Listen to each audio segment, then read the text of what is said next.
naging single mom ka? Kasi di ba wala kang katuwang nun? Oo. Ang layo ng itsura ko sa noon, tsaka sa ngayon. Grabe yung stressing ng katawan ko, ng mukha ko. As in, parang dry na ako nung time na yun eh. Kasi nagsabay-sabay na eh. Oo. Sobrang haggard. Sa ngayon, sobrang layo noon, tsaka sa ngayon. Oo, ganun talaga kung nagsabay-sabay yung pagod, yung stress. Ganun.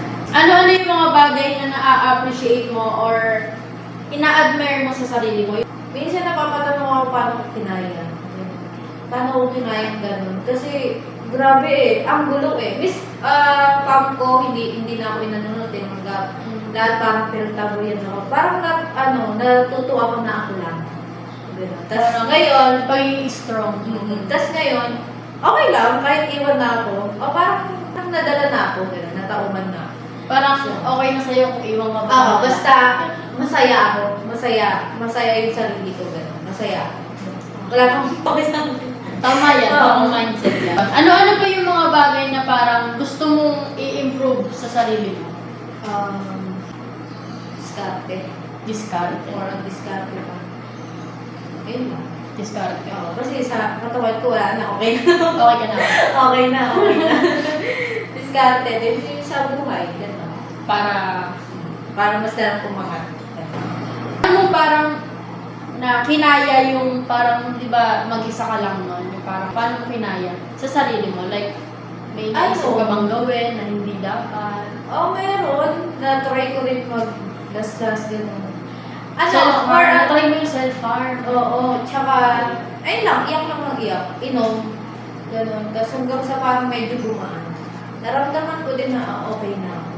Sa kakaiyak. Napagod ako kakaiyak. Napagod ka na. Tapos parang ginising ako na ni Lord na, okay ka na, tama. Ano-ano yung mga bagay or strategies na nakatulong sa'yo sa mga obstacles na hinarap mo bilang single mom noon? Bukod sa work, yun, nag-work din ako, medyo nalibang ako.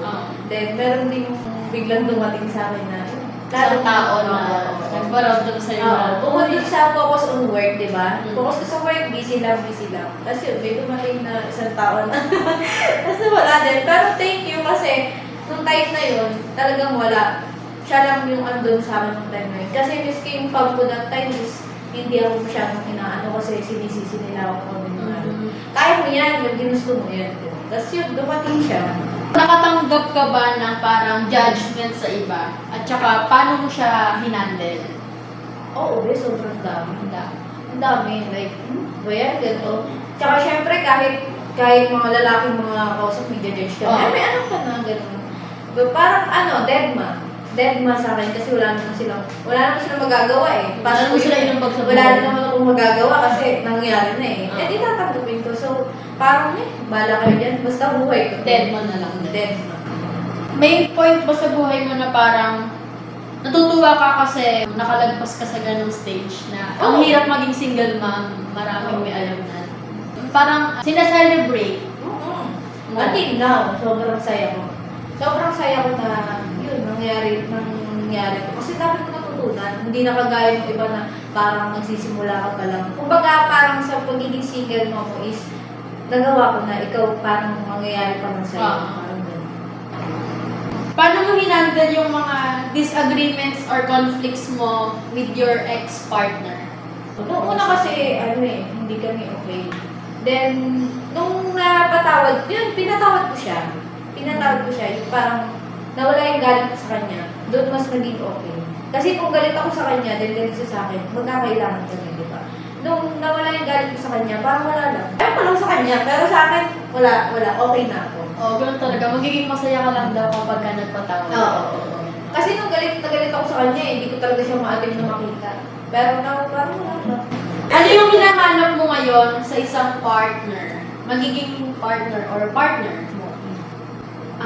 Matured. May pangarap. May paninindigan.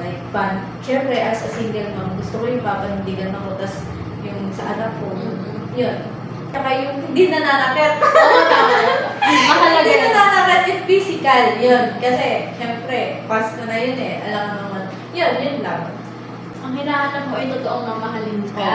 Oo. What are your boundaries around introducing your partner to your child? Yung partner ko kasi ngayon, tinignan ko muna kung okay siya, tsaka kung okay siya na may anak ko. Kung tanggap niya ba yung anak ko na kasama or yung tanggap niya lang kasi, ay may anak ka, yung gano'n. Pero nung time na nakasama namin yung baby ko din siya, all goods, until now, Mahal naman yung anak mo. sobra, be, mas mahal pa nga niya ata yung anak ko kaysa sa akin. Ay, talaga? Oo, be, sobra. Doon ako sunete. Sa lahat ng oo, nag-aaway kami. Pero sa parang mas sunete ako dun sa mas mahal niya yung anak ko kaysa sa akin. Paano ka nag-adjust na pakikipag-date bilang isang single mom? Parang hindi ako nag-adjust eh. Kasi, Hindi ka nag-adjust? parang okay lang naman. Kasi ko lang, nilalabas kami. Kasama ko lang yung baby ko. Kasama ko lagi yung As baby long as ko. okay to sa partner. Parang hindi naman kasi okay talaga since mo una eh. Meron ka bang naramdaman na parang selos or insecure na nakikipag-date ka? Wala.